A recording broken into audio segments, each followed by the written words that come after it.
स्वागत है आप सभी का हमारे चैनल पर। लास्ट क्लास में हमने इंडियन मिडाइवल हिस्ट्री में आपके सिख संप्रदाय वाला टॉपिक किया था।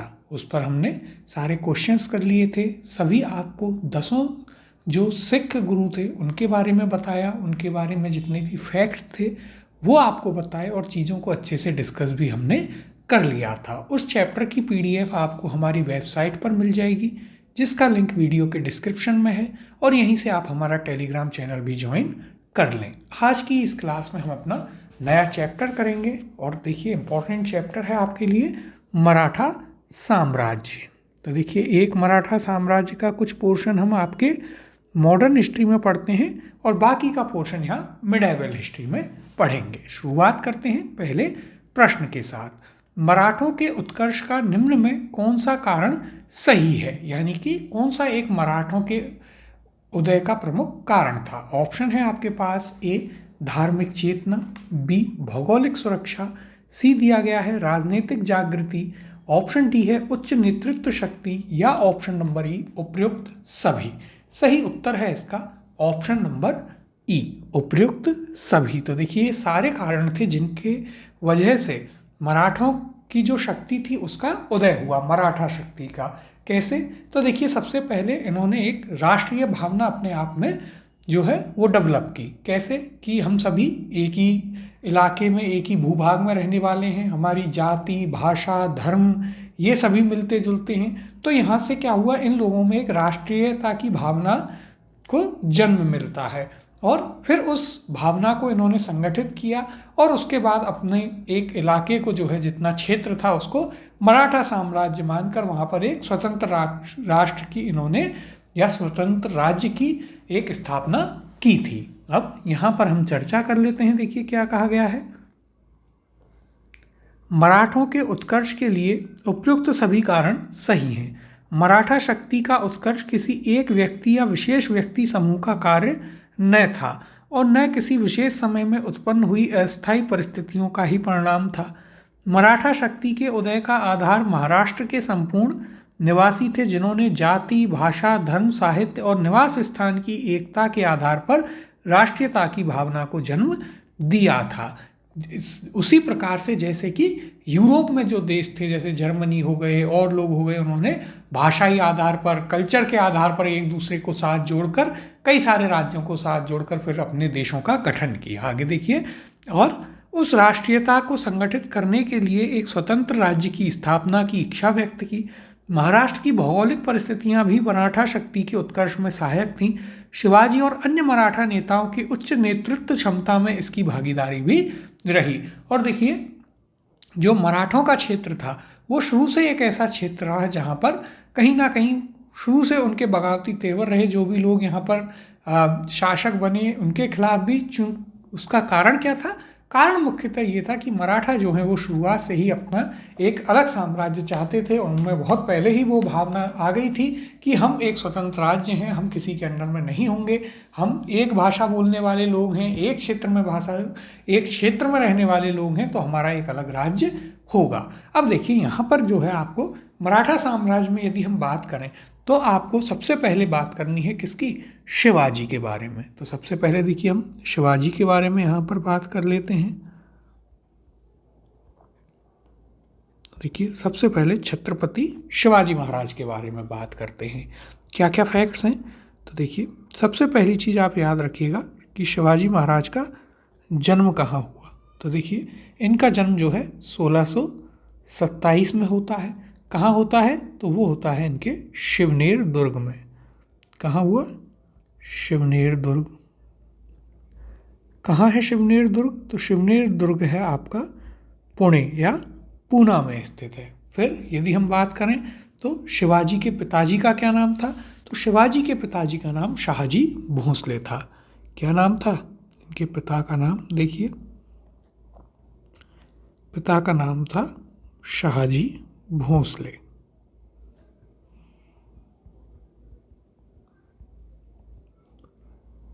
ये शिवाजी के पिताजी का नाम था। इनके बारे में यदि हम बात करें तो ये अहमदनगर राज्य की सेवा में थे। तो देखिए इनके बारे में आप याद रखिएगा, ये जो अहमदनगर राज्य था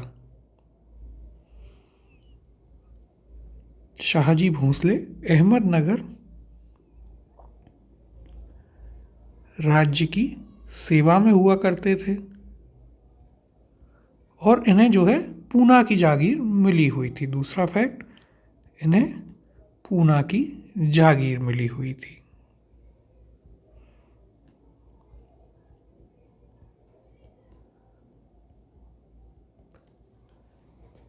फिर यदि हम माता की बात करें तो शिवाजी की माता जी का नाम क्या था? शिवाजी महाराज की माता जी का नाम था जीजाबाई। कौन थी? जीजाबाई इनकी माता जी थी। ये बेसिक फैक्ट हैं जो आपको पता भी होंगे। और यदि हम बात करें तो शिवाजी के जीवन पर जो है सर्वाधिक प्रभाव यदि किसका रहा तो वो थी जीजाबाई। तो देखिए यहाँ पर ये फैक्ट भी आप याद रखिएगा कि शिवाजी के जीवन पर सर्वाधिक प्रभाव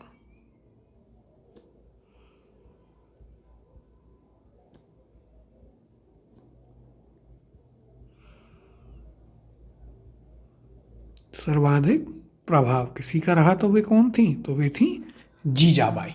फिर यदि हम बात करें तो राजनीतिक गुरु कौन थे इनके? तो देखिए शिवाजी के राजनीतिक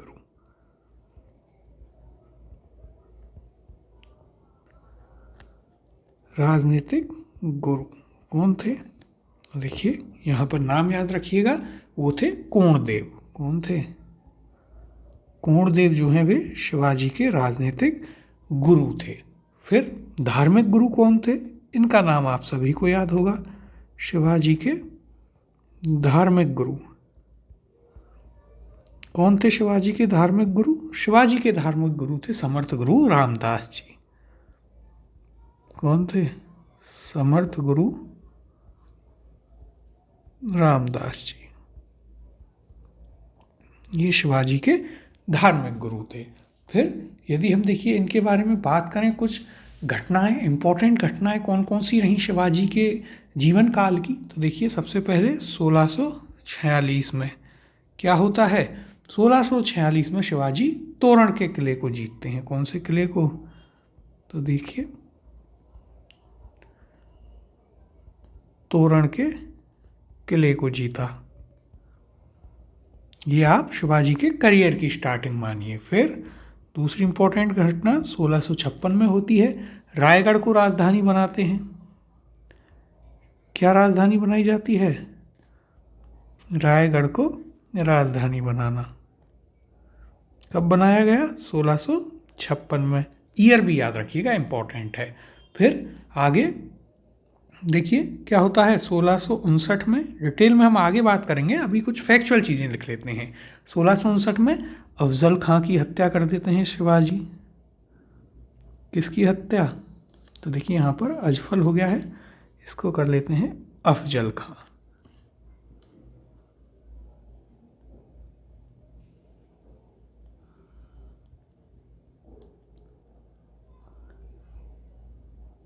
अफजल खां की हत्या कर देते हैं। उसके बाद में 1663 में एक मुग़ल गवर्नर होता है। कौन?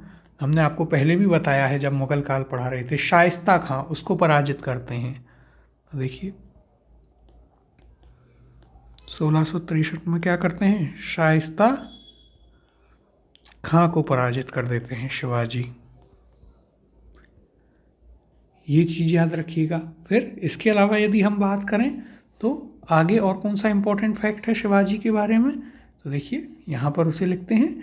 फिर एक और चीज़ 1664 में जब शाइस्ता खां को पराजित करते हैं, 1664 में क्या करते हैं? सूरत पर आक्रमण कर देते हैं। इसके बारे में भी आपको बताएंगे। प्रमुख कारण क्या था? प्रमुख कारण था कि सूरत जो है वो मुग़लों के ट्रेड का यानी व्यापार का प्रमुख केंद्र था, तो उसे बर्बाद करके कहीं ना कहीं मुग़लों की जो आर्थिक व्यवस्था थी उसको हिला देना इसका प्रमुख कारण था। फिर 1665 में क्या होता है? 1665 में आपकी फेमस पुरंदर की संधि होती है। पहले भी इसके बारे में बात की हमने मुग़ल वाले अध्याय में। पुरंदर की संधि होती है, डिटेल में हम आराम से इनके बारे में पढ़ेंगे। फिर 1670 सूरत पर पुनः आक्रमण। तो देखिए क्या करते हैं? सूरत पर पुनः आक्रमण कर दिया जाता है। शिवाजी महाराज द्वारा। और फिर 1674 में इनका क्या होता है, 1674 में राज्य अभिषेक होता है शिवाजी का। कब होता है, 1674 में। तो इसे आप देखिए, एक ये पूरी टाइमलाइन आपको यहाँ तक की पता होनी चाहिए, ये आपको यहाँ पर याद रखनी है। और शिवाजी, इनका संबंध देखिए, जो सिसोदिया वंश है मेवाड़ का, उससे भी रहा है। ये हम आपको राजस्थान हिस्ट्री में बता चुके हैं किस प्रकार से। फिर शिवाजी की उपाधियाँ कौन कौन सी रहीं, छत्रपति, एक थी गो प्रतिपालक और ब्राह्मण प्रतिपालक, और हिंदू उद्धारक भी इनकी एक प्रमुख क्या थी, उपाधि थी। फिर जब इनका राज्याभिषेक होता है तो राज्याभिषेक के 12 दिन पश्चात जीजाबाई की मृत्यु हो गई थी। ये चीज़ भी आपको याद रखनी है। और एक और यहाँ पर आप डेट ऐड कर लीजिए, 1680। 1680 में क्या होता है, 1680 में शिवाजी की मृत्यु होती है। क्या हो जाता है, 1680 में शिवाजी की मृत्यु हो जाती है।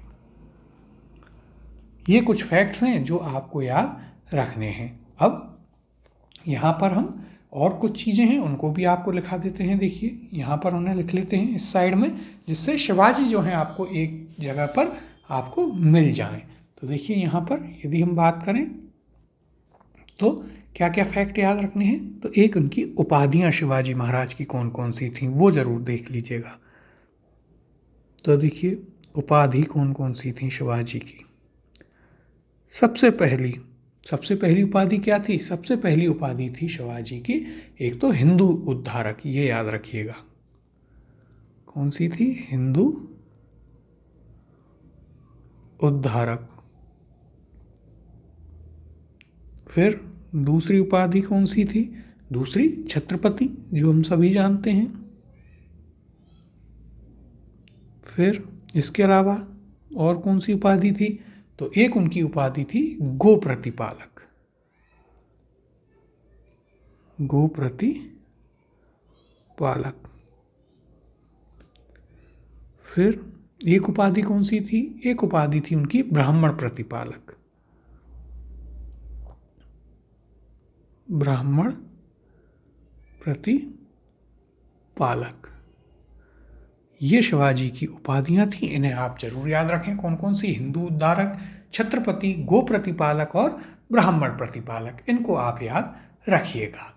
देखिए यहाँ पर शिवाजी के बारे में हमने आपको कौन कौन से फैक्ट बताए। सबसे पहला, जन्म 1627 में कहाँ होता है, शिवनेर दुर्ग, पूना में। पिता का नाम शाहजी भोसले, जो कि अहमदनगर राज्य की सेवा में थे और पूना की जागीर उन्हें मिली हुई थी। माता का नाम जीजाबाई था, जिनका प्रभाव जो है शिवाजी महाराज के जीवन पर सर्वाधिक रहा था। राजनीतिक गुरु कोणदेव थे, धार्मिक गुरु समर्थ गुरु रामदास थे। फिर हमने आपको कुछ इम्पोर्टेंट ईयर्स के बारे में बताया, जैसे 1646 में तोरण के किले को जीता था शिवाजी ने, 1656 में रायगढ़ को अपनी राजधानी बनाया, 1659 में अफजल खां की हत्या की, 1663 में जो मुगल गवर्नर था शाइस्ता खां उसको पराजित करते हैं, 1664 में सूरत पर आक्रमण करके पूरी आर्थिक व्यवस्था को हिला देते हैं मुगलों की को, 1665 में पुरंदर की संधि करनी पड़ती है, 1670 में सूरत पर पुनः आक्रमण करते हैं, 1674 में राज्याभिषेक होता है और 1680 में शिवाजी की मृत्यु हो जाती है। फिर इसके बाद उनकी उपाधियां हिंदू उद्धारक, छत्रपति, गो प्रतिपालक और ब्राह्मण प्रतिपालक, ये आपको याद रखनी है। तो देखिए शिवाजी के बारे में जितने भी इंपॉर्टेंट फैक्ट्स हैं वो एक बार हमने आपको यहाँ पर लिखा दिए हैं। अब अगला प्रश्न देखते हैं।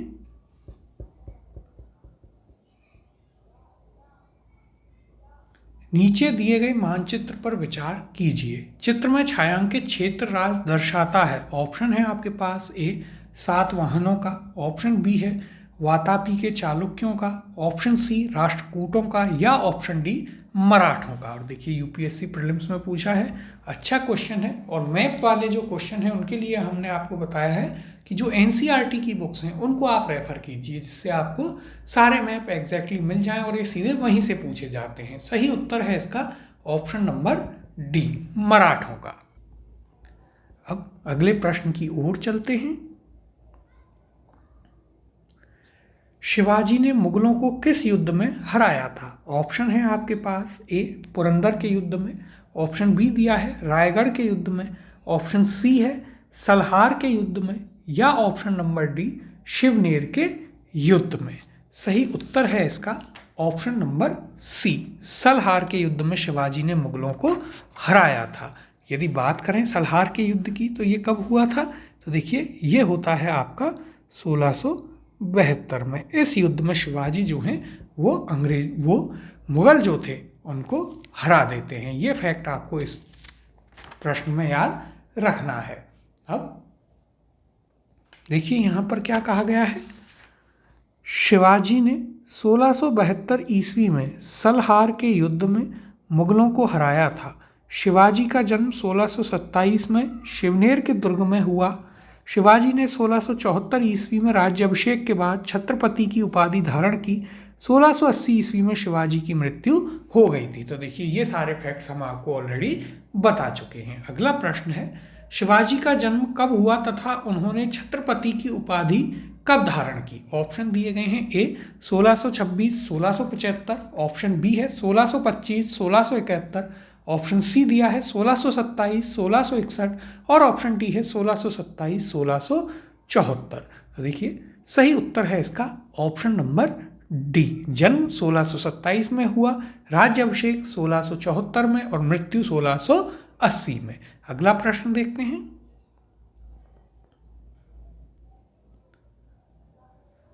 वह कौन सेना नायक था जिसे बीजापुर के सुल्तान ने 1659 में शिवाजी को दबाने के लिए भेजा था। ऑप्शन है आपके पास, ए इनायत खां, ऑप्शन बी दिया गया है अफजल खां, ऑप्शन सी है शाइस्ता खां और ऑप्शन डी है आपके पास सैयद बांदा। तो देखिए यहाँ पर अभी हमने आपको इंपॉर्टेंट ईयर्स लिखाए थे, वहाँ यदि आपने ध्यान दिया है तो ये क्वेश्चन आपके लिए काफ़ी इजी होगा। सही उत्तर है इसका ऑप्शन नंबर बी, अफजल खां को जो है शिवाजी को दबाने के लिए भेजा गया, लेकिन 1659 में ही अफजल खां की हत्या शिवाजी के द्वारा कर दी गई थी। अब देखिए यहाँ पर बीजापुर के सुल्तान ने 1659 ईस्वी में अफजल खां नामक अनुभवी एवं विश्वस्त सेना नायक को शिवाजी की महत्वाकांक्षाओं पर अंकुश लगाने के लिए भेजा था, किंतु कूटनीतिज्ञ शिवाजी ने उसका वध कर दिया था या वो शिवाजी के हाथों मारा गया था। अगला प्रश्न है, शिवाजी मुगलों की कैद से भागने के समय कौन से नगर में कैद थे। ऑप्शन है आपके पास, ए ग्वालियर में, ऑप्शन बी है आगरा में, ऑप्शन सी दिया है दिल्ली में और ऑप्शन डी है आपके पास कानपुर में। सही उत्तर है इसका ऑप्शन नंबर बी, आगरा में। तो देखिए इसके पीछे की जो कहानी है वो क्या है उसके ऊपर हम बात कर लेते हैं। तो देखिए शिवाजी जो हैं वो मुगलों के द्वारा कैद कर लिए गए थे, कहाँ पर, आगरा में। आगरा में वो कहाँ कैद थे, तो देखिए ये याद रखिएगा आगरा में भी जो उस किले में जयपुर भवन था,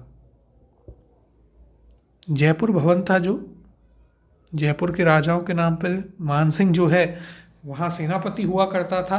तो उस दौरान जो है शिवाजी को औरंगजेब ने कैद किया था आगरा में। किसके द्वारा कैद किया गया, तो देखिए औरंगजेब के द्वारा। कब कैद किया गया ये भी इम्पोर्टेंट है, तो 1666 में जो है उनको कैद कर लिया गया था। जब वहाँ पर पूरा दरबार लगाता है औरंगजेब, उन्हें भी बुलाता है और शिवाजी महाराज वहाँ पर पहुँच भी जाते हैं, लेकिन वहाँ क्या होता है, वहाँ पर आपस में उनमें लड़ाई हो जाती है। शिवाजी को पीछे बिठा दिया जाता है। शिवाजी कहते हैं कि मैं भी एक बड़े राज्य का राजा हूँ, दरबार में मैं आगे बैठूंगा। इस चीज़ को लेकर शिवाजी भड़क जाते हैं, काफ़ी बहस होती है और औरंगजेब जो है वो शिवाजी को कैद करवा देता है। 65 में देखिए पुरंदर की संधि होती है, शिवाजी औरंगजेब को आगरा में मिलते हैं 66 में और वहाँ पर जो है उनको कैद करवा दिया जाता है। उस समय वे जयपुर भवन में कैद थे या नज़र बंद थे, ये आपको याद रखना है। देखिए यहाँ पर क्या कहा है, शिवाजी मुगलों की कैद से भागने के समय आगरा नगर के जयपुर भवन में कैद थे। कहाँ थे, आगरा के जयपुर भवन में। शिवाजी को औरंगजेब द्वारा, किसके द्वारा, औरंगजेब के द्वारा 1666 ईस्वी में कैद कर लिया गया था। अगला प्रश्न है, शिवाजी की राजधानी कहाँ पर थी। ऑप्शन है ए रायगढ़, ऑप्शन बी दिया है सतारा, आगे देखते हैं ऑप्शंस को।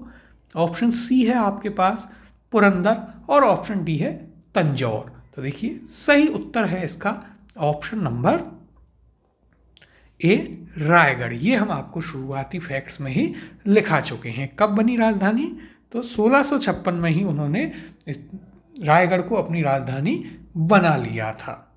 अब देखिए यहाँ पर यदि हम बात करें तो क्या कहा गया है,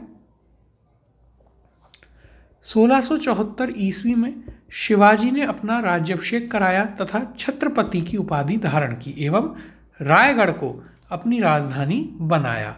उस युग के महान विद्वान बनारस के पंडित विश्वेश्वर भट्ट उर्फ गागा भट्ट ने उन्हें क्षत्रिय घोषित करते हुए उनका राज्याभिषेक करवाया था। तो देखिए ये फैक्ट भी इम्पोर्टेंट है कि किसके द्वारा राज्याभिषेक किया गया था। इसे आप वहाँ हमने जो फैक्ट्स लिखाए हैं उनमें ऐड कर लीजिएगा कि उनका राज्याभिषेक किसके द्वारा, विश्वेश्वर भट्ट या गागा भट्ट के द्वारा करवाया गया था।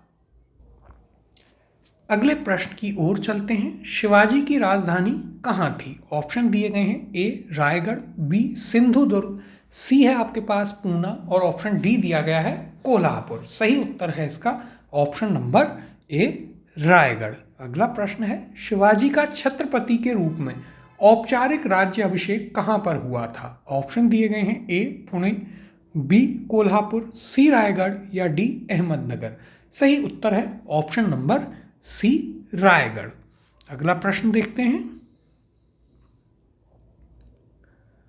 शिवाजी के गुरु का नाम क्या था? ऑप्शन है आपके पास, ए रामदास जी, ऑप्शन बी है तुकाराम जी, ऑप्शन सी दिया गया है वामन पंडित या ऑप्शन डी गाग भट्ट। तो सही उत्तर है इसका ऑप्शन नंबर ए गुरु समर्थ गुरु रामदास जी जो हैं शिवाजी के धार्मिक गुरु थे। राजनीतिक गुरु पूछे जाते तो वो कोणदेव होते। और गाग भट्ट कौन थे? इन्होंने राज्याभिषेक जो है गंगा भट्ट या गाग भट्ट के नाम से इन्हें जाना जाता है। इन्होंने शिवाजी का राज्याभिषेक किया था। अब यहाँ पर हम चर्चा कर लेते हैं क्या कहा गया है। तो देखिएगा, शिवाजी के गुरु रामदास जी थे। इन्हें समर्थ रामदास भी कहा जाता है। इनकी महत्वपूर्ण रचना कौन सी है? दासबोध में आध्यात्मिक जीवन के समन्वयवादी सिद्धांतों का वर्णन मिलता है। शिवाजी एवं मराठा साम्राज्य के उत्थान में महाराष्ट्र के संतों का उल्लेखनीय योगदान रहा है। तो ये चीज़ आपको याद रखनी है। समर्थ गुरु रामदास जी के बारे में हम पहले भी आपको बता चुके हैं। इनकी जो महत्वपूर्ण रचना है उसके बारे में आप जरूर याद रखिएगा। इनकी महत्वपूर्ण रचना कौन सी है? इनकी महत्वपूर्ण रचना है दासबोध। उसके जो नाम है वो आप जरूर याद रखें। अगला प्रश्न है, छत्रपति शिवाजी से संबंधित निम्नलिखित घटनाओं को कालानुक्रम अनुसार व्यवस्थित कीजिए तथा नीचे दिए गए कूट से सही उत्तर का चयन कीजिए। तो देखिए, ये हम आपको जो घटनाएं हैं वो हम आपको लिखा ही चुके हैं एक उसमें।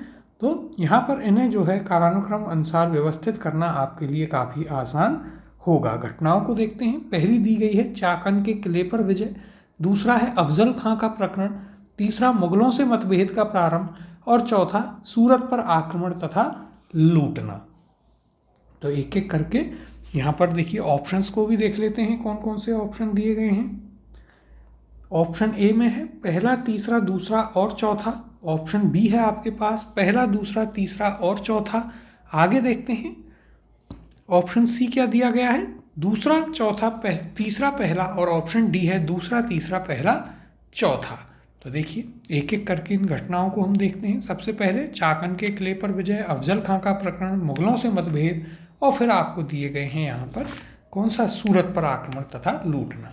तो देखिए इन्हें हम कालानुक्रम अनुसार देखते हैं। चाकन किले पर विजय ये की जाती है शिवाजी के द्वारा 1648 में। कब हुई? 1648 में हुई। फिर अफजल खां का प्रकरण यदि हम इसकी बात करें तो ये होता है 1659 में। हमने आपको बताया 1659 में अफजल खां की हत्या कर देते हैं। बीजापुर के सुल्तान के द्वारा इसे भेजा गया था। फिर मुगलों से शिवाजी के मतभेद कब प्रारंभ होते हैं? तो ये प्रारंभ होते हैं 1657 में। और सूरत पर आक्रमण, तो देखिए यदि हम बात करें सूरत पर आक्रमण की तो हमने बताया था आपको 1664 में जो है शिवाजी सूरत पर पहला आक्रमण कर देते हैं और दूसरा करते हैं एक बार 1670 में। तो देखिए यहाँ पर यदि अब इन्हें हम जमाएं तो सबसे पहले एक नंबर पर आपका चाकन के किले पर विजय आएगी। दूसरे नंबर पर यहाँ पर क्या होगा, मुगलों से मतभेदों का प्रारंभ होना। तीसरे नंबर पर अफजल खां वाला प्रकरण और चौथे नंबर पर सूरत पर आक्रमण तथा लूट। क्या युग्म बनता है? तो देखिए पहला, फिर आएगा तीसरा, उसके बाद दूसरा, और फिर चौथा। 1, 3, 2, 4 किस ऑप्शन में है? ऑप्शन नंबर ए यहाँ पर आपका सही उत्तर होगा। अब अगले प्रश्न की ओर चलते हैं। अष्टप्रधान नाम की मंत्री परिषद थी। ऑप्शन है आपके पास ए गुप्त प्रशासन में, ऑप्शन बी है चोल प्रशासन में, ऑप्शन सी दिया है विजयनगर प्रशासन में, या ऑप्शन डी मराठा प्रशासन में। यूपीएससी प्रीलिम्स में आपसे पूछा गया है और बहुत ही इम्पोर्टेंट क्वेश्चन है। देखिए शिवाजी के द्वारा ही अष्टप्रधान बनाए गए थे और ये हमने क्वेश्चन आपको वहाँ पर नहीं बताया था, इसे हम यहाँ पर अच्छे से आपको बताएंगे कि अष्टप्रधान कौन कौन से नाम थे और वे कौन कौन से मंत्री हुआ करते थे। सबसे पहले इसका सही उत्तर होगा ऑप्शन नंबर डी, मराठा प्रशासन में जो है अष्टप्रधान हुआ करते थे। तो देखिए एक एक करके अब हम अष्टप्रधानों के बारे में आपको यहाँ पर लिखा देते हैं। तो देखिए सबसे पहले कौन होता था अष्टप्रधानों में? देखिए यहाँ पर हम बात कर रहे हैं किसकी? अष्ट प्रधान, इनके बारे में हम यहाँ पर बात कर रहे हैं। सबसे पहले आपके हुआ करते थे कौन? पेशवा, जिनके बारे में हमने आपको मॉडर्न इंडियन हिस्ट्री में डिटेल से पढ़ाया ही था पेशवाओं के बारे में। तो पेशवा हुआ करते थे आपके प्रधानमंत्री, जो कि आगे जाकर छत्रपति से भी ज़्यादा शक्तिशाली हो जाते हैं। फिर दूसरा अष्टप्रधान कौन हुआ करता था? दूसरा हुआ करता था अमात्या मजूमदार। कौन हुआ करता था? अमात्य या मजूमदार। अमात्य या मजूमदार कौन हुए करते थे? तो ये वित्त मंत्री हुआ करता था। कौन हुआ करता था अमात्य या मजूमदार? वित्त मंत्री। फिर 3 नंबर पर यदि हम बात करें तो आपके सुमंत या दबीर कौन होते थे? सुमंत या दबीर। सुमंत या दबीर कौन हुआ करता था? तो ये आपका हुआ करता था विदेश मंत्री। कौन होता था? ये होता था विदेश मंत्री। फिर चौथा अष्टप्रधान कौन हुआ करता था? वो हुआ करता था वाकया नवीस। कौन होता था? तो याद रखिएगा वाकया नवीस। वाकया नवीस कौन था? ये गृह मंत्री हुआ करता था। कौन हुआ करता था? गृह मंत्री। फिर 5वां यदि हम देखें तो वो होता था आपका कौन? शुरू नवीस। कौन हुआ करता था? वो हुआ करता था आपका शुरू नवीस या फिर चीट नवीस भी से कहते थे, या फिर ये चीट नवीस के नाम से भी जाना जाता था। ये कौन सा मंत्री हुआ करता था? तो ये पत्राचार मंत्री। पत्राचार मंत्री हुआ करता था, यानी कि पोस्टल डिपार्टमेंट का मंत्री हुआ करता था। फिर बाकी के 3 कौन बचे? तो देखिए एक हुआ करता था सर ए नौबत। कौन हुआ करता था? एक हुआ करता था सर ए नौबत। सर ए नौबत कौन था? ये प्रधान सेनापति हुआ करते थे। प्रधान सेनापति को क्या कहते थे? सर ए नौबत। जो युद्ध की नौबत है किसके सर आती थी? प्रधान सेनापति सर ए नौबत के सर। इस प्रकार से आप याद रख सकते हैं। फिर आपका एक पंडित राव हुआ करते थे। तो देखिए पंडित जी क्या करेंगे? धार्मिक मामलों को देखेंगे। तो पंडित राव कौन हुआ करते थे? ये धार्मिक मामलों के प्रमुख। तो पंडित राव धार्मिक प्रमुख। और फिर 8वें न्यायाधीश। तो न्यायाधीश तो आप वैसे ही जानते हैं, जज हो गए। तो देखिए बहुत ही इम्पोर्टेंट हैं अष्टप्रधान जो हैं, अष्टदिग्गज अष्टप्रधान। ये काफ़ी कंफ्यूज करेंगे कौन किसके समय पर था, तो इन्हें याद रखिएगा। और मराठा में से जो है 90% आपके चांसेस हैं कि क्वेश्चन आपका अष्टप्रधान से ही पूछा जाएगा। तो देखिए अष्टप्रधान कौन कौन से हैं? पेशवा प्रधानमंत्री, अमात्य या मजूमदार वित्त मंत्री, सुमंत या दबीर विदेश मंत्री, वाकया नवीस गृह मंत्री, फिर शुरू नवीस या चीट नवीस पत्राचार मंत्री, सर ए नौबत, चीट नवीस से चैट नवीस याद रखिए पत्राचार, सर ए नौबत प्रधान सेनापति, पंडित राव धार्मिक प्रमुख और न्यायाधीश जज। तो देखिए आपको न्यायाधीश याद रहेगा, ठीक है, पंडित राव आपको याद रहेंगे जिसके सर नौबत आ जाए युद्ध की, प्रधान सेनापति। फिर चीट नवीस यानी चैट नवीस, इसको आप ऐसे याद रख लीजिए, जो चैट करता हो उस समय, तो वो कौन था, पत्राचार मंत्री। चार तो ऐसे ही याद हो गए। फिर पेशवा प्रधानमंत्री सभी जानते हैं। 5 3 हैं जो आपको याद रखने हैं, अमात्य वित्त मंत्री, सुमंत विदेश मंत्री और वाक्यानवीस गृह मंत्री। बस ये 3 हैं जिनको आपको थोड़ा याद रखना है, बाकी के तो आपको जो भी ट्रिक बताई है उससे ही याद हो जाएंगे। अब यहाँ पर हम चर्चा कर लेते हैं प्रश्न के बारे में, क्या कहा गया है देखिएगा। देखिए, शिवाजी ने राज्य के प्रशासन के लिए केंद्रीय स्तर पर अष्टप्रधान की व्यवस्था की थी, जिसके अंतर्गत 8 मंत्रियों को नियुक्त किया गया था। इसमें पेशवा, अमात्य, मंत्री, सचिव, सुमंत, सेनापति, पंडित राव एवं न्यायाधीश शामिल थे। ये शिवाजी के राज्य के प्रशासन में आधुनिक काल के सचिवों की भांति कार्य करते थे। इनका कार्य राजा को परामर्श देना मात्र था। तो देखिए ये इंपॉर्टेंट है, इनका काम क्या था, राजा को परामर्श देना मात्र था। यदि आपसे स्टेटमेंट में देके पूछ ले तो वहाँ पर ये चीज़ भी दी जा सकती है। आगे देखिए, इसे किसी भी अर्थ में मंत्रिमंडल नहीं कहा जा सकता, ये फैक्ट भी इम्पॉर्टेंट है, याद रखिए। आपसे पूछ ले यदि कि क्या शिवाजी का जो थे अष्टप्रधान वो मंत्रिमंडल के समान थे, तो ऐसा नहीं था। फिर देखिए, प्रत्येक मंत्री राजा के प्रति उत्तरदायी थे। इनका विवरण इस प्रकार से मिलता है। पेशवा, ये राजा का प्रधानमंत्री, अमात्य या मजमुआदार वित्त एवं राजस्व मंत्री, वाक्यानवीस या इसी को मंत्री कह देते थे, ये राजा के दैनिक कार्यों तथा दरबार की प्रतिदिन की कार्यवाहियों का विवरण रखता था। सचिव अथवा शुरनवीस, ये राजकीय पत्र व्यवहार देखते थे। सुमंत या दबीर विदेश मंत्री, सेनापति या सरे नौबत आप समझ ही गए, पंडित राव धार्मिक मामलों में, और न्यायाधीश मुख्य न्यायाधीश जो हैं जज आज के समय पर होते हैं, उस टाइम भी हुआ करते थे। अब अगला प्रश्न देखते हैं,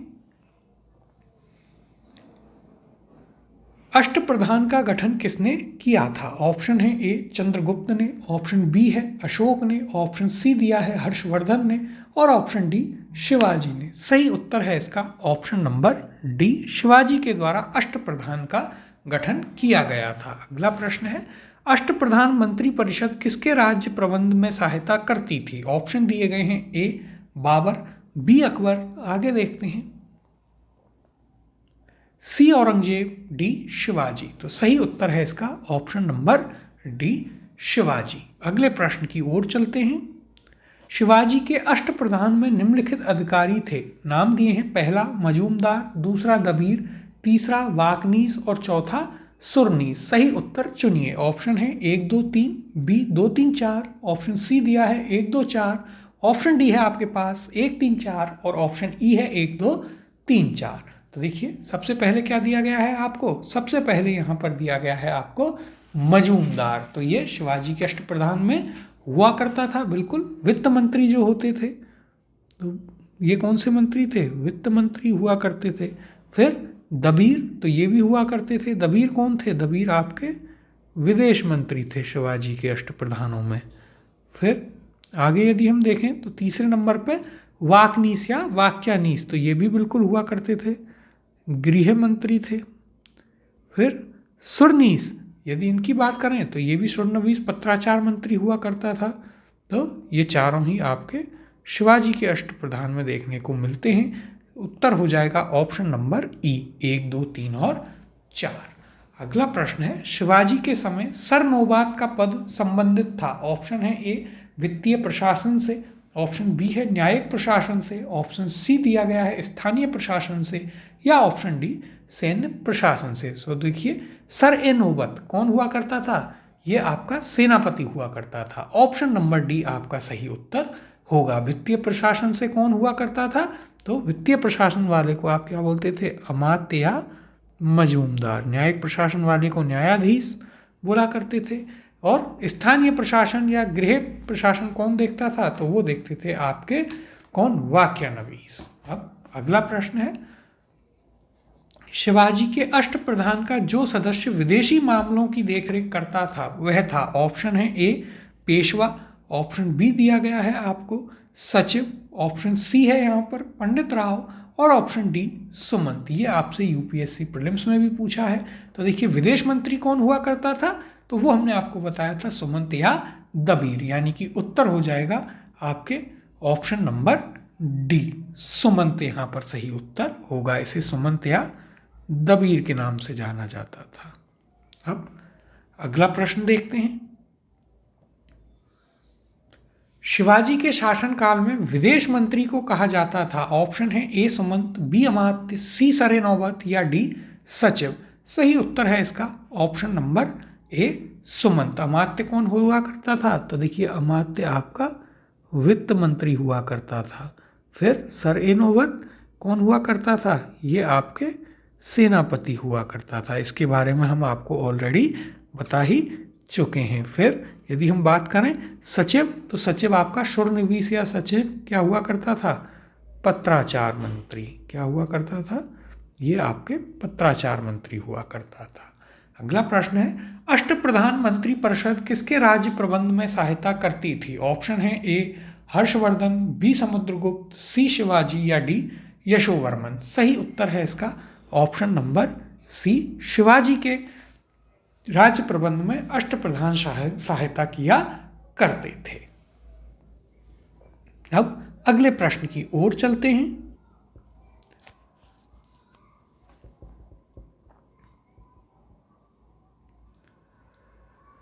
कथन ए दिया है, राज्य के मामले में शिवाजी एक मंत्री परिषद से परामर्श लेते थे। कारण आर है, प्रत्येक मंत्री अपने विभाग का स्वतंत्र प्रभार रखता था। ऑप्शन दिए गए हैं, ए है, ए तथा आर दोनों सही हैं और आर ए की सही व्याख्या करता है। ऑप्शन बी है, ए और आर दोनों सही हैं परंतु आर ए की सही व्याख्या नहीं करता है। ऑप्शन सी दिया गया है, ए सही है परंतु आर गलत है। और ऑप्शन डी है आपके पास, ए गलत है परंतु आर सही है। तो देखिए कथनों को एक बार पुनः पढ़ते हैं। कथन ए क्या कहता है, राज्य के मामले में शिवाजी एक मंत्री परिषद से परामर्श लिया करते थे। तो यह कथन आपका बिल्कुल सही है। जो अष्टप्रधान हुआ करते थे उनका काम क्या था, सिर्फ सलाह देना था। फिर कारण आर दिया है, प्रत्येक मंत्री अपने विभाग का स्वतंत्र प्रभार रखता था। तो यह तो आपका गलत है, ऐसा कुछ नहीं था। वो सिर्फ उन विभागों के सचिव हुआ करते थे और उन्हें सिर्फ सलाह देने का काम करना होता था। तो यहाँ पर क्या है आपका, ए तो सही है लेकिन कारण आर तो बिल्कुल ही गलत है। सही उत्तर हो जाएगा ऑप्शन नंबर सी, ए सही है परंतु आर गलत है। अब देखिए यहाँ पर यदि हम चर्चा करें तो क्या कहा गया है, शासन में शिवाजी की सहायता के लिए 8 बड़े अधिकारी या मंत्री थे। वे एक मंत्री परिषद की तरह कार्य नहीं करते थे। प्रत्येक मंत्री अपने अपने विभाग का प्रधान था और यह शिवाजी की इच्छा पर निर्भर करता था कि वह उनसे पृथक पृथक अथवा सम्मिलित रूप से सलाह लें। उनकी सलाह को मानने के लिए भी शिवाजी बाध्य नहीं थे। ये अष्ट यानी कि 8 प्रधान वस्तुतः शिवाजी के सचिवों की भांति कार्य किया करते थे, जो हमने आपको शुरुआत में भी बताया जब अष्ट प्रधानों की बात की, और यहाँ भी अभी हमने क्वेश्चन में आपको बताया ही था। शिवाजी द्वारा दिए गए आदेशों का पालन करना और विस्तृत रूप से शासन की देखभाल करना उनका प्रमुख दायित्व हुआ करता था। अब अगला प्रश्न देखते हैं,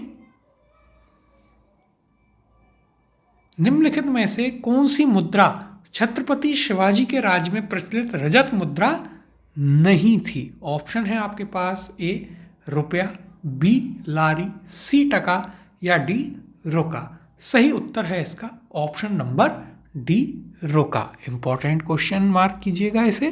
तो देखिए यहाँ पर क्या पूछा है कि कौन सी एक ऐसी मुद्रा या करेंसी नहीं थी सिल्वर की जो शिवाजी के काल में चला करती थी या उनके क्षेत्र में चला करती थी। तो वो कौन सी थी, रुका। जबकि यहाँ देखिए रुपया, लारी और टका छत्रपति शिवाजी के राज में प्रचलित रजत मुद्राएं थीं। तो देखिए यदि आपसे पूछ ले कि छत्रपति शिवाजी महाराज के राज्य में कौन कौन सी प्रमुख रजत की मुद्राएं थी, सिल्वर की थी, तो वे रुपया, लारी और टका। अगला प्रश्न है, संभाजी के बाद मराठा शासन को निम्नलिखित में से किसने सरल और कारगर बनाया। ऑप्शन है आपके पास, ए राजा राम, ऑप्शन बी है बालाजी विश्वनाथ, ऑप्शन सी दिया गया है गंगाबाई और ऑप्शन डी है नानाजी देशमुख। यूपीएससी प्रीलिम्स में आपसे पूछा गया है। अब देखिए इम्पोर्टेंट क्वेश्चन भी है, क्योंकि यहाँ पर आपसे ये नहीं पूछा है कि इनके बाद कौन शासक बना संभाजी महाराज के बाद, लेकिन मुख्य चीज़ पूछी गई है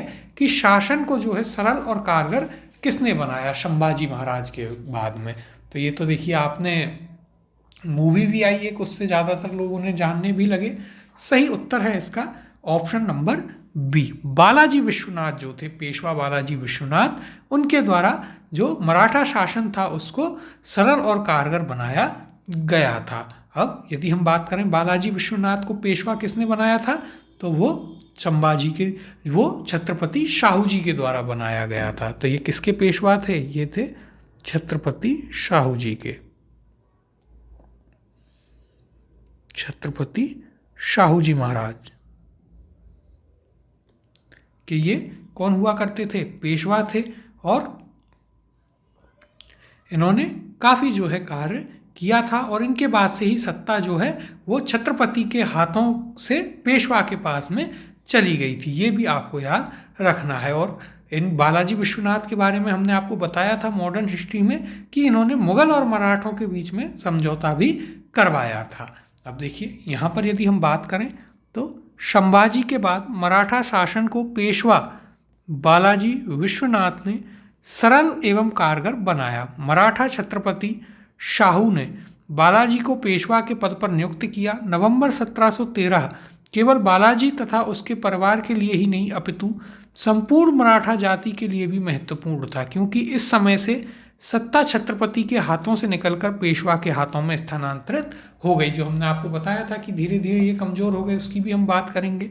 बालाजी विश्वनाथ की सबसे बड़ी उपलब्धि मुगलों तथा मराठों के मध्य एक स्थायी समझौते की व्यवस्था थी, जिसमें दोनों पक्षों के अधिकारों तथा प्रभाव क्षेत्र की विविध व्याख्या की गई थी। यानी कि काफ़ी डिटेल में उन्होंने संबंध जो है करवाई थी वो संधि। अब देखिए यदि हम बात करें तो शिवाजी आए। शिवाजी के बाद में क्या होता है कि जब शिवाजी की मृत्यु हो जाती है तो संभाजी जो थे वो कहाँ थे, वो पानहाला के किले में कैद थे। उसके बाद में छत्रपति संभाजी बनते हैं, जो कि संगमेश्वर नामक स्थान पर उन्हें पकड़ लिया गया, उनकी हत्या कर दी गई, सभी जानते हैं। फिर राजा राम, ताराबाई, ये लोग जो है शासन करते हैं। अब देखिए यहाँ पर यदि हम बात करें तो राजा राम जो है वो 1689 से 1700 तक शाहू के प्रतिनिधि के रूप में मराठों का नेतृत्व करता है।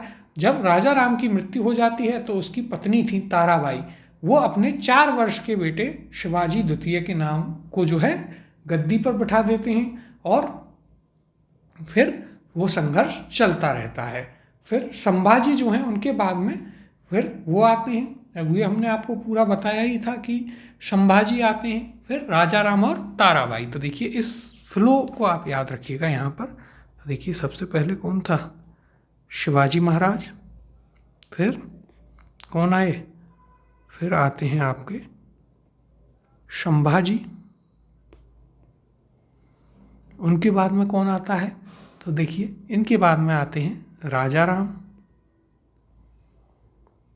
राजा राम के बाद में आती हैं ताराबाई। कौन आती हैं, ताराबाई आती हैं। इसको आप याद रखिएगा, ये इनका जो है क्या था, क्रम था। और इनके बारे में हम आपको आगे पूरी कहानी बता ही चुके हैं, जो आपकी पूरी कहाँ पर हुई, जो आपके पूरे हमने मॉडर्न हिस्ट्री में अच्छे से कवर भी की थी। अब अगले प्रश्न की ओर चलते हैं। निम्नलिखित को उनके शासनकाल के क्रम में व्यवस्थित कीजिए। नाम दिए गए हैं, पहला बाजीराव, दूसरा बालाजी बाजीराव, तीसरा बालाजी विश्वनाथ और चौथा माधवराव। ऑप्शन है आपके पास ए 4 3 1 2, ऑप्शन बी है 1 2 3 4, ऑप्शन सी दिया है 3 1 2 4 और ऑप्शन डी है 2 1 3 4। तो देखिए सबसे पहले आपको कौन दिए गए हैं, सबसे पहले यहाँ पर आपको दिए गए हैं बाजीराव। इनकी यदि हम बात करें तो देखिए एक एक करके हम सभी का यहाँ पर क्रम देखते हुए चलेंगे। तो देखिए यहाँ पर क्या है, सबसे पहले आपको दिए गए हैं बाजीराव, बाजीराव प्रथम। तो देखिए इनके बारे में हमने आपको बताया 1720 में ये पेशवा बने थे। 20 वर्षों तक इनका पूरा एक युद्ध का आपको हिस्ट्री मिलती है। फिर आपके पास आते हैं बालाजी बाजीराव। ये बाजीराव के जस्ट बाद बनते हैं 1740 में। फिर आपके पास आते हैं बालाजी विश्वनाथ। ये कब थे? तो ये बाजीराव से पहले 1713 में बने, 1720 तक। और फिर आपके पास हैं यहाँ पर कौन? माधवराव। माधवराव कब थे? तो ये 1761 में थे। ये आपको इनका ईयर याद रखना है। अब उसके हिसाब से हम इन्हें जमाते चलते हैं। तो देखिए सबसे पहले कौन आएगा? सबसे पहले आपके आएंगे बालाजी विश्वनाथ 1 नंबर पर। फिर यदि हम बात करें तो आपके बाजीराव 2 नंबर पर, फिर बालाजी बाजीराव, और फिर 4 नंबर पर माधवराव। क्या युग्म बनता है? तो देखिए सबसे पहले 3, फिर 1, फिर 2, फिर 4। 3 1 2 4 किस ऑप्शन में है? तो देखिए ऑप्शन नंबर सी, 3 1 2 4 ये आपका सही उत्तर यहाँ पर होगा। इनका जो ईयर है रूल करने का वो हमने आपको बता दिया है। ये आपको पहले भी हमने बताया था जब मॉडर्न इंडियन हिस्ट्री में हमने इनके बारे में बात की थी, तो वहाँ पर भी आपको इन सभी के बारे में बता दिया गया था। अब अगला प्रश्न है, निम्नलिखित को सही कालानुक्रम में रखें। नाम दिए गए हैं, पहला छत्रपति शाहू जी, दूसरा राजा राम, तीसरा संभाजी और चौथा शिवाजी द्वितीय। तो देखिए ये हमने अभी आपको क्रम इनका पूरा लिखाया ही था। तो यदि हम क्रम के अनुसार देखें तो क्या बनता है? तो देखिए शिवाजी के जस्ट बाद कौन आते हैं? संभाजी। ये आपके 1 नंबर पर आ जाएंगे। फिर संभाजी के बाद कौन बना था? राजा राम बने थे, ये आपका 2 नंबर पर। राजा राम के बाद कौन बनता है? तो बनते हैं शिवाजी द्वितीय, जो कि हमने आपको बताया कि छोटे ही थे, उनकी माँ ताराबाई शासन चलाती थी। और फिर छत्रपति शाहू जी तो बिल्कुल बाद में ही बने थे। तो ये 4 नंबर पर, यानी कि युग्म क्या हो गया? 3 2 4 1। 3 2 4 1 किस ऑप्शन में है? ऑप्शन नंबर बी यहाँ पर आपका सही उत्तर होगा। अगला प्रश्न देखते हैं। कथन ए दिया है, 1750 ईस्वी तक मराठा साम्राज्य पेशवा की अध्यक्षता में एक परिसंघ बन गया। कारण आर है, शाहू के उत्तराधिकारी पेशवा की इच्छा पर निर्भर थे। ऑप्शन दिए गए हैं, ए है, ए तथा आर दोनों सही हैं तथा आर ए की सही व्याख्या करता है। ऑप्शन बी है, ए और आर दोनों सही हैं परंतु आर ए की सही व्याख्या नहीं करता है। ऑप्शन सी दिया गया है, ए सही है परंतु आर गलत है। और ऑप्शन डी है, ए गलत है परंतु आर सही है। तो देखिए दोनों कथनों को एक एक करके हम देखते हैं। कथन ए क्या है? 1750 ईस्वी तक मराठा साम्राज्य पेशवा की अध्यक्षता में एक परिसंघ बन गया था। तो यह कथन आपका बिल्कुल सही है। हमने आपको इनके बारे में बताया भी कि साहब जब आपके छत्रपति शाहू जी बालाजी को पेशवा बनाते हैं, बालाजी बाजीराव को, तो 1713 में बालाजी जो हैं वो अपनी पूरी, बालाजी बाजीराव पूरी शक्तियों को, छत्रपति की शक्तियों को भी अपने हाथ में ले लेते हैं। अब कारण क्या दिया है यहाँ पर? तो देखिए कारण है, शाहू के उत्तराधिकारी पेशवा की इच्छा पर ही निर्भर किया करते थे। तो यह भी आपका बिल्कुल सही है। बालाजी बाजीराव के बाद से क्या हुआ कि पेशवा का पद पैतृक हो गया। फिर बाद में जो है जो छत्रपति होंगे वो भी पेशवा ही तय किया करते थे। तो यह भी आपका बिल्कुल सही है। यानी कि यहाँ पर ए और आर दोनों सही हैं और जो कारण है वो कथन ए की सही व्याख्या भी कर रहा है। यानी कि ऑप्शन नंबर ए आपका सही उत्तर होगा। अब देखिए यहाँ पर हम इसकी चर्चा करते हैं। तो देखिएगा 1740 ईस्वी में बाजीराव की मृत्यु होने पर शाहू ने बालाजी बाजीराव को पेशवा के पद पर नियुक्त किया। बालाजी बाजीराव के समय तक पेशवा पद पैतृक बन गया था। इससे पूर्व ही शक्ति छत्रपति के हाथों में केंद्रित न रहकर पेशवा के हाथों में आ चुकी थी, जो हम आपको बता भी चुके हैं। फिर 1750 ईस्वी में हुई संगोला की संधि के तहत संवैधानिक क्रांति द्वारा यह प्रक्रिया पूरी हो गई।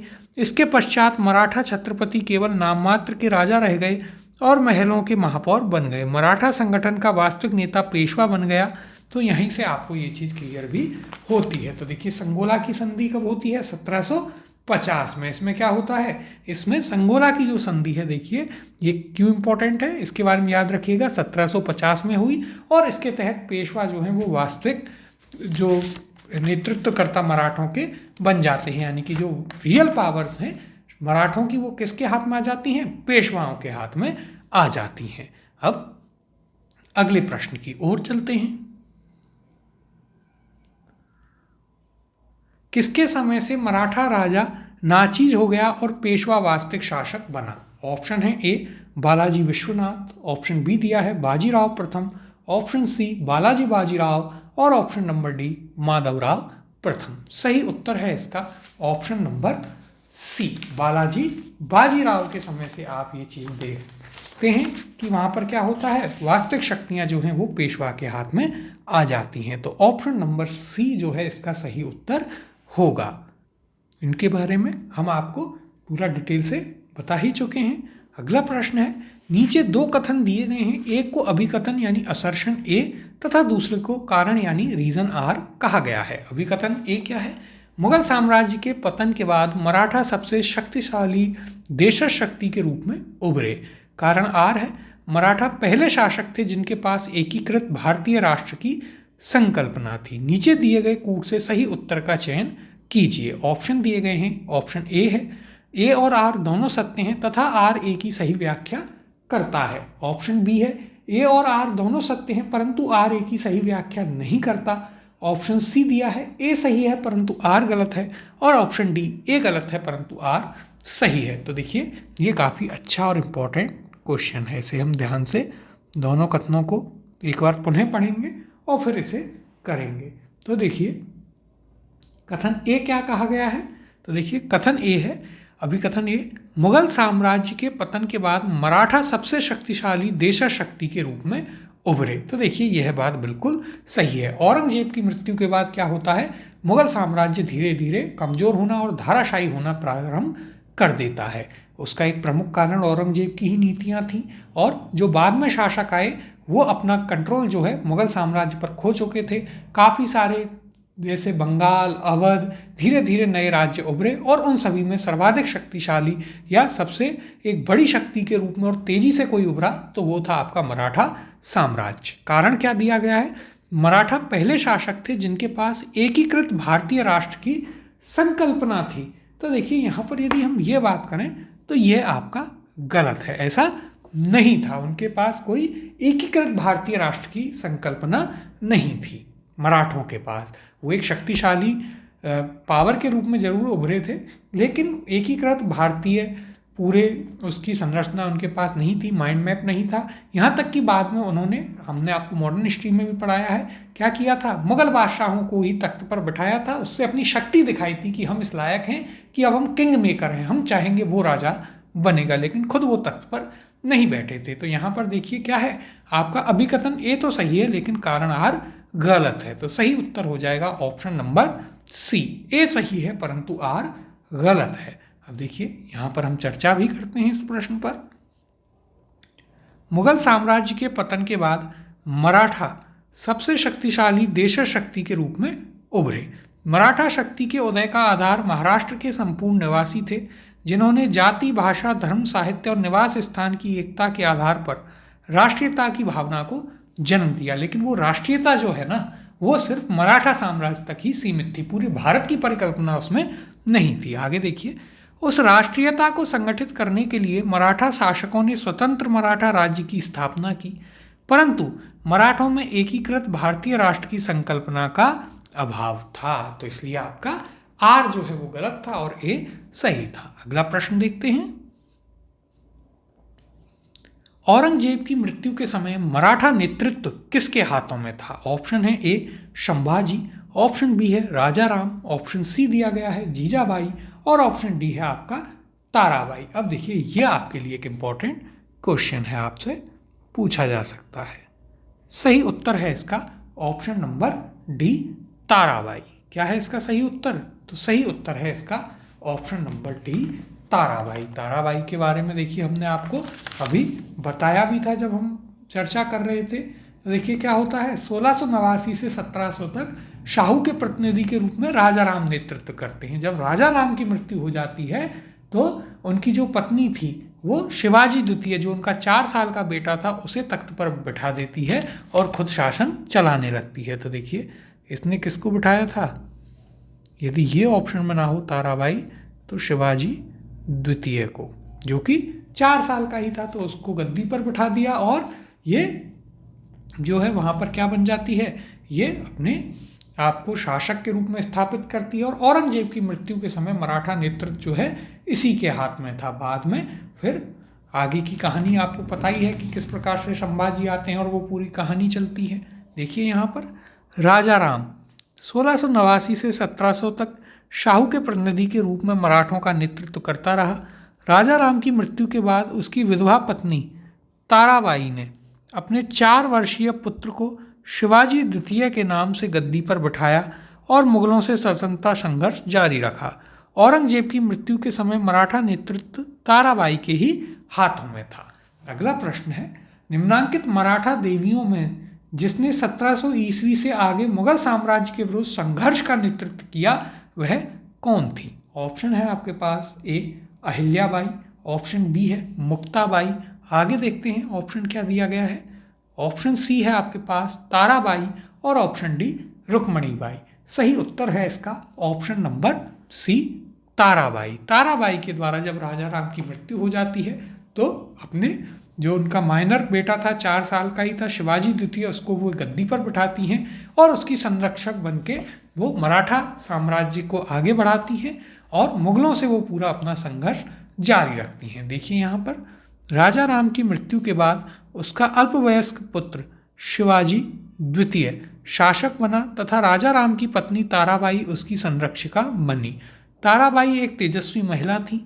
उसने मुगलों से संघर्ष जारी रखा तथा रायगढ़, सतारा और सिंहगढ़ के किले को मुगलों से जीत लिया। तो देखिए कौन कौन से किले जीते इन्होंने, वो भी इंपॉर्टेंट है, याद रखिएगा। अगले प्रश्न की ओर चलते हैं। सरंजामी प्रथा किससे संबंधित थी? ऑप्शन है आपके पास ए मराठा भू राजस्व से, ऑप्शन बी तालुकदारी प्रथा से, ऑप्शन सी कुतुबशाही प्रशासन से या ऑप्शन डी उपयुक्त में से कोई नहीं। तो देखिए ये इंपॉर्टेंट क्वेश्चन है, टर्मिनोलॉजी से भी रिलेटेड है और व्यवस्था से भी, एडमिनिस्ट्रेशन से भी। सही उत्तर है इसका ऑप्शन नंबर ए, मराठा भू राजस्व प्रथा से ये संबंधित थी। देखिए यहाँ पर मराठा काल में क्या होता था, सरंजामी भूमि जो है ये जागीरदारों को दी जाती थी। क्या थी ये? जागीरदारों को दी गई भूमि। क्या है? जागीरदारों को दी गई भूमि थी। देखिए यहाँ पर मराठा काल में सरंजामी प्रथा भू राजस्व प्रशासन से संबंधित थी। इस काल में मराठा जागीरदारों को सरंजामी भूमि उनके निर्वहन के लिए प्रदान की जाती थी। अगला प्रश्न है, सुरक्षा के लिए मराठों के राजस्व के दावों को किस नाम से जाना जाता है? ऑप्शन है आपके पास ए सरदेशमुखी, ऑप्शन बी है चौथ, ऑप्शन सी दिया गया है अबवाब और ऑप्शन डी जमादानी। तो देखिए इंपॉर्टेंट क्वेश्चन है ये भी आपके लिए। सही उत्तर है इसका ऑप्शन नंबर बी चौथ। अब देखिए चौथ और सरदेशमुखी ये बहुत ही इंपॉर्टेंट है, इनके बारे में हम यहाँ पर बात करते हैं। चौथ किससे लिया जाता था? तो चौथ जो है देखिए ये पड़ोसी राज्यों के से वसूला जाता था। किससे? तो ये पड़ोसी राज्यों से। उनकी टोटल इनकम का कितना? चौथ यानी 1/4। और यही सबसे बड़ा कारण बना जब मराठे जो हैं पानीपत के तृतीय युद्ध में लड़ने जाते हैं। तीसरी लड़ाई में बहुत बुरी हार हुई। मराठों के जो है जितने भी परिवार गए उनमें से कोई परिवार नहीं बचा और ऐसा कहा जाता है कि पूरे महाराष्ट्र या मराठा साम्राज्य में एक भी परिवार ऐसा नहीं था जिसका कोई ना कोई उस लड़ाई में शहीद ना हुआ हो। उसमें कोई भी पड़ोसी राज्य या जितने भी लोग मराठाओं और जो साम्राज्य थे उन्होंने मराठों का साथ नहीं दिया। उसका एक प्रमुख कारण था चौथ। वो चौथ वसूलते थे और सभी लोग उस चीज़ से काफ़ी परेशान थे। फिर दूसरा देखिए यदि हम बात करें तो यहाँ पर क्या दिया गया है? दूसरा आपको यहाँ पर दिया गया है क्या? सरदेशमुखी। तो ये अपने ही किसानों से लिया जाता था। इसके बारे में भी आप याद रखिएगा। तो ये 2 प्रकार के कर वहाँ पर लिए जाते थे और आसपास का जो कर था आसपास के उनसे कि हम आपकी ज़मीन पर कब्जा नहीं करेंगे, आपको और जो आक्रमण आपके ऊपर करेंगे उनसे बचाएंगे, उसके लिए कौन थे? उसके लिए वो जो है चौथ वसूला करते थे। तो ये फैक्ट आप ज़रूर यहाँ पर याद रखिएगा, इम्पोर्टेंट है काफ़ी। अब देखिए यहाँ पर बात कर लेते हैं इसके बारे में क्या कहा गया है। तो देखिए चौथ उन प्रांतों से लिया जाता था जिन्हें मुगलई कहा जाता था। इस कर के बदले में पड़ोसी राज्यों को मराठों के आक्रमण तथा लूटपाट से बचने का आश्वासन प्राप्त हो जाता था। तो इसे चौथ को किस जमीन से लिया जाता था यदि आपसे पूछा जाए तो मुगलई से। जिस क्षेत्र को मुगलई कहा जाता था यानी जो मराठों का नहीं है। अब अगला प्रश्न देखते हैं। एक इतिहासकार ने पानीपत की तीसरी लड़ाई को स्वयं देखा, वह कौन था? ऑप्शन है आपके पास, ए खफी खान, ऑप्शन बी है काशीराज पंडित, ऑप्शन सी दिया गया है दत्ताजी पिंगले और ऑप्शन डी हरचरण दास। तो देखिए ये भी आपके लिए काफ़ी इंपॉर्टेंट क्वेश्चन है, कई बार ऐसे फैक्ट भी पूछ लिए जाते हैं। सही उत्तर है इसका ऑप्शन नंबर बी काशीराज पंडित। अब देखिए हमने आपको जो पानीपत की तीसरी लड़ाई है इसके बारे में कल भी काफ़ी चर्चा हुई थी। तो ये कब लड़ी गई? तो देखिए सबसे पहले याद रखिएगा ये लड़ाई 14 जनवरी 1761 को लड़ी गई। इस समय तक मराठे वैसे ही काफ़ी कमज़ोर हो चुके थे। किस किस के नेतृत्व में? तो देखिए मराठों का नेतृत्व कर रहे थे कौन? सदाशिव भाऊ। कौन नेतृत्व कर रहे थे? सदाशिव भाऊ। देखिए इसे नीचे ही लिख लेते हैं। मराठों का नेतृत्व कर रहे थे आपके सदाशिव भाऊ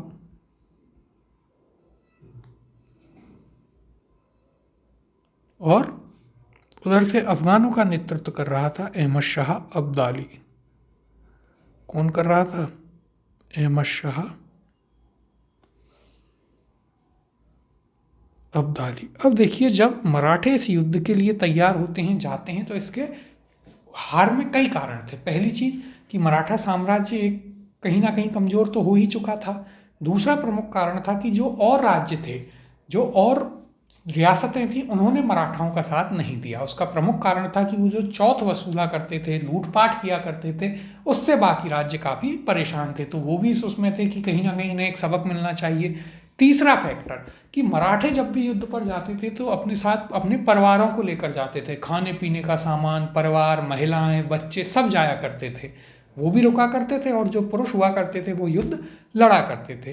तो कहीं ना कहीं उनके ऊपर एक एक्स्ट्रा बर्डन उनके साथ जाया करता था। उनका भी खाना पीना, सुरक्षा, काफ़ी चीज़ें वो देखा करते थे। तो देखिए ये पूरा युद्ध होता है, इसमें मराठे जो है बहुत बुरी तरीके से पराजित होते हैं और काशीराम पंडित जो हैं वो इस युद्ध के एक प्रत्यक्ष दर्शी थे। फिर काशीराम पंडित के अनुसार खुद ये लिखा गया है कि पानीपत का जो तीसरा युद्ध था वो मराठों के लिए एक प्रलय के समान सिद्ध हुआ। और जब इस युद्ध की इस हार की सूचना बालाजी बाजीराव को मिलती है तो वो इसमें बताते हैं कि उनके पुत्र और जो उनके पुत्र थे और इसके अलावा यदि हम बात करें सदाशिव भाऊ, वे दोनों खत्म हो गए हैं। तो वो वहीं की वहीं उन्हें दिल का दौरा पड़ता है और वो खुद भी उनकी मृत्यु हो जाती है बालाजी बाजीराव की। और इसके अलावा उसने ये भी बताया कि वहाँ पर जितने लोग मारे गए हैं उनकी गणना नहीं की जा सकती है कि कितने लोग वहाँ पर मारे गए हैं। लगभग सभी लोग उसमें मारे गए थे। अब देखिए यहाँ पर हम इसकी बात भी कर लेते हैं। तो पानीपत की तीसरी लड़ाई 14 जनवरी 1761 को सदाशिव भाऊ के नेतृत्व में मराठा सेना और अहमद शाह अब्दाली के नेतृत्व में अफगान सेना के बीच हुई, जिसमें मराठे बुरी तरह पराजित हुए।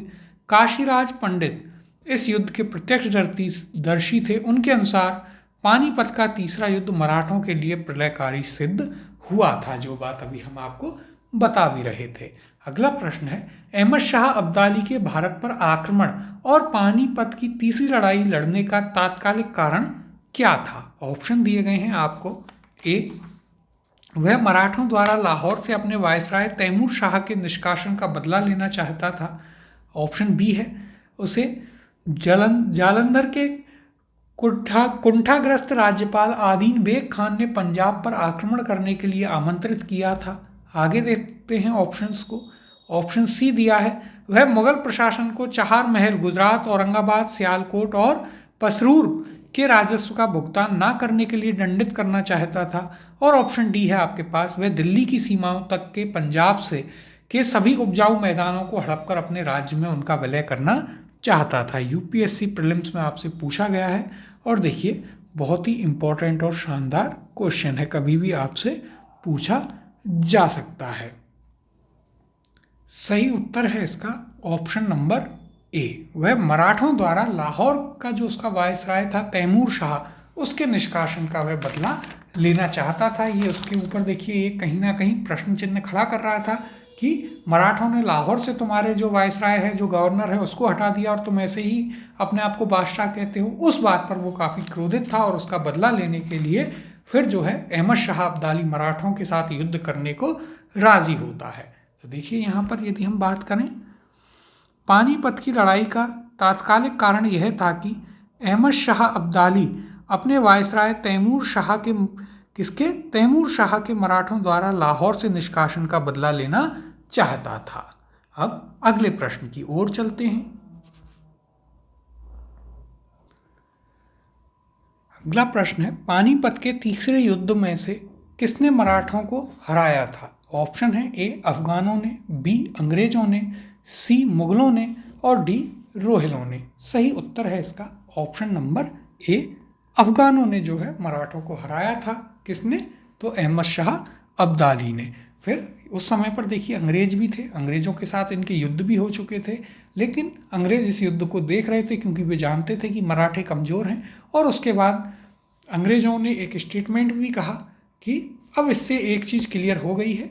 ये तो क्लियर, एक बहुत ही फेमस स्टेटमेंट है कि इस युद्ध के बाद यह तो क्लियर नहीं है कि कौन राज करेगा, अंग्रेज या मराठे, लेकिन ये जरूर क्लियर है कि कौन राज नहीं करेगा भारत पर, और वो मराठे हैं जो अब राज नहीं कर सकते। देखिए यहाँ पर पानीपत का तीसरा युद्ध 14 जनवरी 1761 को मराठों तथा अहमद शाह अब्दाली अफगानों के बीच हुआ था।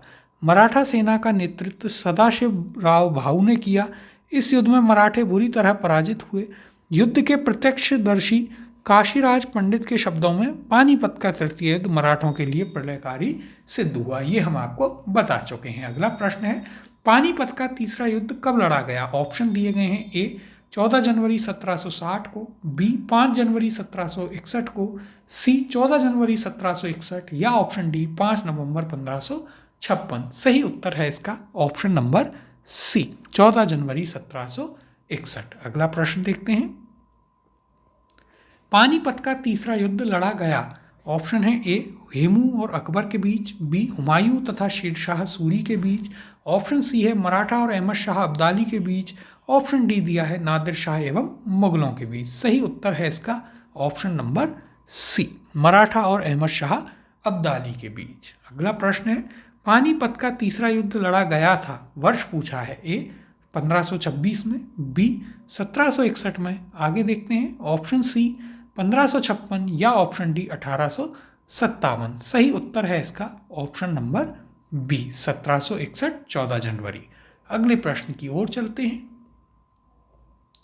निम्नलिखित में से कौन रुहेला सरदार अहमद शाह अब्दाली का विश्वास पात्र था? ऑप्शन है ए गुलाम कादिर रोहेला, ऑप्शन बी है नजीब खान, ऑप्शन सी दिया गया है अली मोहम्मद खां या ऑप्शन डी हफीज रहमत खां। सही उत्तर है इसका ऑप्शन नंबर बी, नजीब खां जो था रोहेला सरदार या नजीब उद्दौला, वो अहमद शाह का काफ़ी खास हुआ करता था।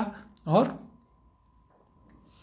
इसने जो है यहाँ पर एक प्रमुख रूप से यदि कहें तो अहमद शाह अब्दाली को बुलाने में बहुत ही महत्वपूर्ण भूमिका भी निभाई थी। देखिए यहाँ पर नजीब खां या नजीब उद्दौला अहमद शाह अब्दाली का विश्वास पात्र था। अपनी वापसी से पहले अब्दाली भारत में आलमगीर द्वितीय को, मुगल बादशाह इमादुल मुल्क को साम्राज्य का वजीर और रोहेला सरदार नजीबुद्दौला को साम्राज्य का मीर बख्शी और अपना मुख्य एजेंट बनाकर यहाँ से वापस गया था। अगला प्रश्न है, मोड़ी लिपि का प्रयोग किसके विलेखों में किया जाता था? ऑप्शन है ए वोडियारों के, बी है जमोरिनों के, सी दिया है होयसलों के और ऑप्शन डी मराठों के। यूपीएससी प्रीलिम्स में पूछा है, इंपॉर्टेंट क्वेश्चन है, मार्क कीजिएगा, कभी भी रिपीट हो सकता है। सही उत्तर है इसका ऑप्शन नंबर डी मराठों के। तो देखिए मोडी लिपि का प्रयोग किसके द्वारा किया जाता था?